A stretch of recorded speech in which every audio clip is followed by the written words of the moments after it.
ஊர்ல ஒரு சிற்பி இருந்தார். சிற்பின்னா அவர் ரொம்ப திறமையுள்ளவர். அதாவது எங்கேயாவது ஒரு கல்லு கிடந்தா போதும், அதை அப்படியே எடுத்துட்டு வருவார். கொஞ்ச நாள் கழிச்சு அவர் இடத்துக்கு போய் பார்த்தா அழகா ஒரு சிற்பம் உட்கார்ந்துருக்கும். இந்த கல்லா கிடந்தது சிற்பமா மாறி இருக்கும். அந்த அளவுக்கு பண்ணிவிடுவார். அப்பேற்பட்ட சிற்பி. எப்படிங்க அவ்வளவு மோசமான ஒரு கல்லுல இருந்து இவ்வளவு அழகா ஒரு சிற்பத்தை உங்களால வடிக்க முடிஞ்சது அப்படின்னு கேட்டா, அது ஒன்றும் பெரிய விஷயம் இல்லைங்க. இந்த சிற்பம் ஏற்கனவே அந்த கல்லுக்குள்ள இருந்தது. இதை சுத்தி இருக்கிற வேண்டாத பகுதிகளை எல்லாம் உளியால கொத்தி எடுத்துவிட்டேன், அவ்வளவுதான் என் வேலை. உடனே உள்ள இருந்த இது வெளியில வந்துட்டுது அப்படிம்பார். அந்த அளவுக்கு திறமைசாலி. ஒரு சின்ன பாறை இல்லைன்னா கருங்கல்ல பார்த்துட்டாருன்னா போறோம், விடமாட்டார்.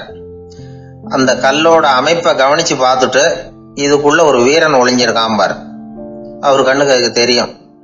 இந்த கல்லுக்குள்ள ஒரு துறவி உட்கார்ந்துருக்காரும்பார். நமக்கெல்லாம் வெறும் கல்லாதான் தெரியும். இந்த கல்லுக்குள்ள ஒரு நடன மங்கை நடனம் ஆடிக்கிட்டு இருக்கா அப்படிம்பார். உடனே அந்த கல்லை கொண்டுகிட்டு வருவார். அவர் சொன்னது மாதிரியே உள்ள இருக்கிற அவங்களெல்லாம் வெளியில கொண்டுட்டு வந்துருவார். அதாவது வேண்டாத பகுதிகளை எல்லாம் கொத்தி எடுத்துருவார். அவரு மொழியில சொல்ல போனா, இந்த சிற்பிக்கு ரொம்ப நாளா மனசுக்குள்ள ஒரு ஆசை.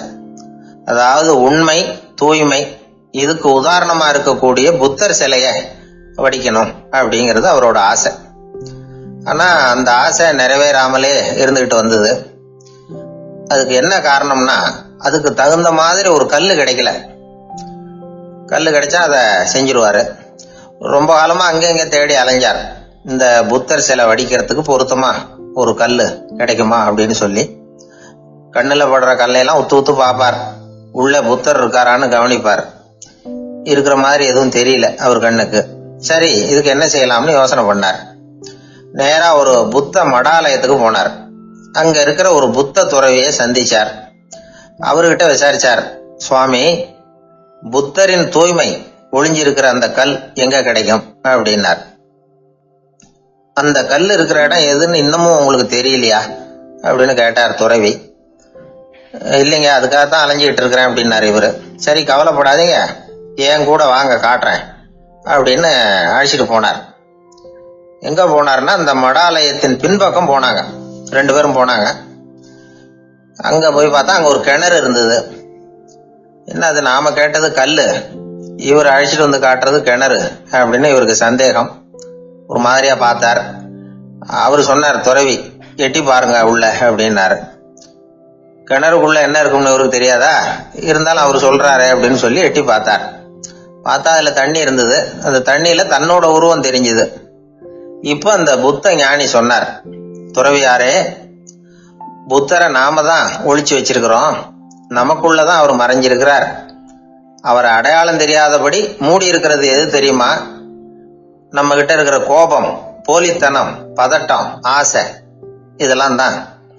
அறிவு அப்படிங்கிற ஒளியால அதையெல்லாம் செதுக்கி எடுத்துட்டோம்னா அந்த அழகான புத்தர் வெளியில வந்துருவார் அப்படின்னு சொன்னார் துறவி. அதனால நமக்குள்ள இருக்கிற நம்மள நமக்கே அடையாளம் தெரியல அப்படிங்கிறது தான் உண்மை. இந்த உண்மையான மனிதன் உள்ளே இருக்கிறான். இவரு கல்லை பார்த்துட்டு உள்ள யார் இருக்காங்கிறது அவருக்கு தெரிஞ்சது சிற்பிக்கு.